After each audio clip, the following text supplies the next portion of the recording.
the purpose of prayer and how to actually pray. So praying is actually a pretty good practice, but it's being practiced super duper wrong. You see, prayer is not about being like, hey, big man up there, I'm saying that you're real. I'm saying that you're real. And because I'm saying that you're real, I want you to give me things. And because I'm acknowledging your existence, you fuck with me now, so you're going to give me things. That is not how prayer works. You see, prayer is simply about bringing your awareness to that which transcends physical reality. When you bring your awareness to something, right, you become aware of it. Why is this important? Because when you become aware of that which transcends physical reality, you start to get in tune with that which transcends physical reality. So instead of praying to a separate being for something, it's really about invoking and appropriating a certain part of yourself. So that way you are aware of it and in tune with it. By the way, I have my retainers in right now, so if I can't talk properly, I'm sorry. But yeah, so how would you actually go about praying?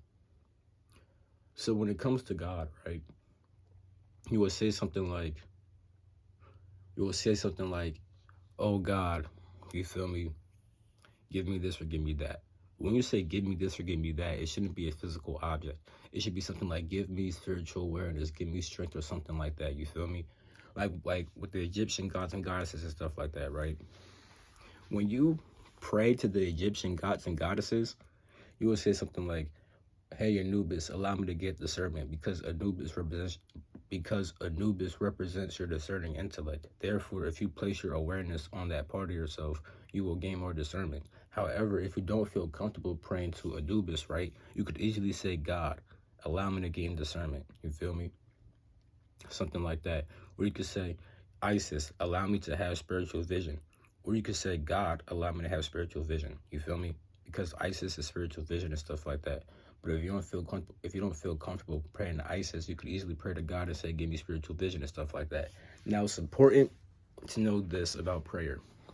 When you pray to God, right, when praying to the most highest thing in existence, right, you can't get in tune with that if the lower aspects are not satisfied first. So here's what I mean.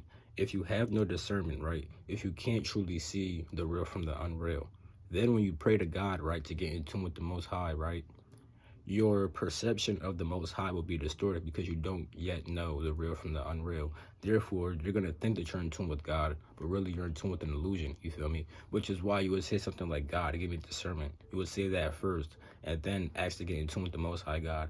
God, allow me to have your awareness. God, allow me to be one with you. Things like that, you feel me? Because when you say these things to God, right, God, let me be one with you. God, allow me to have strength. You're pretty much putting your awareness on God, right? And how God allows you to have these things.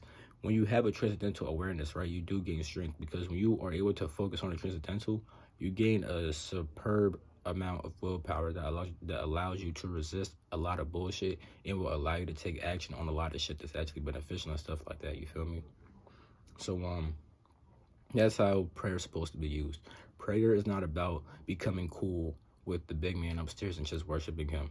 Prayer is about putting your awareness onto that which transcends physical reality. It's about putting your awareness onto a part of yourself in order to get in tune with that part of yourself. So you could pray to the Egyptian gods to represent what they represent. So for example, you'd be like, Nebuchadnezzar, allow me to understand my physical awareness and transcend it, because Nebuchadnezzar is physical awareness, you feel me? Or you could say, God, allow me to understand my physical awareness and then transcend it, you feel me? And also, as you study more and you understand more about the teachings, if you understand more about God, right, you understand more about the different gods and goddesses, if you want to pray to those, right?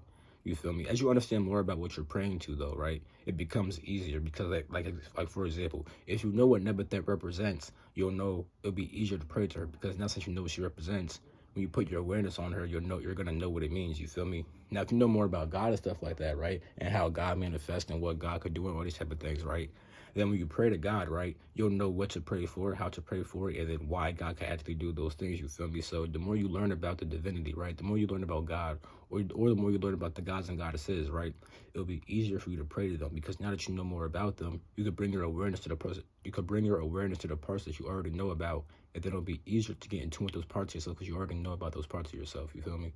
But yeah, that is what prayer is for. If you ever want to truly pray, just simply become aware of that which transcends physical reality. Become aware of a certain part of yourself. Just become aware of a certain aspect, and then talk to that thing, and then ask for that aspect to give you something. But don't be like, give me a Ferrari, give me this. Don't be like, don't ask for that type of stuff. You feel me?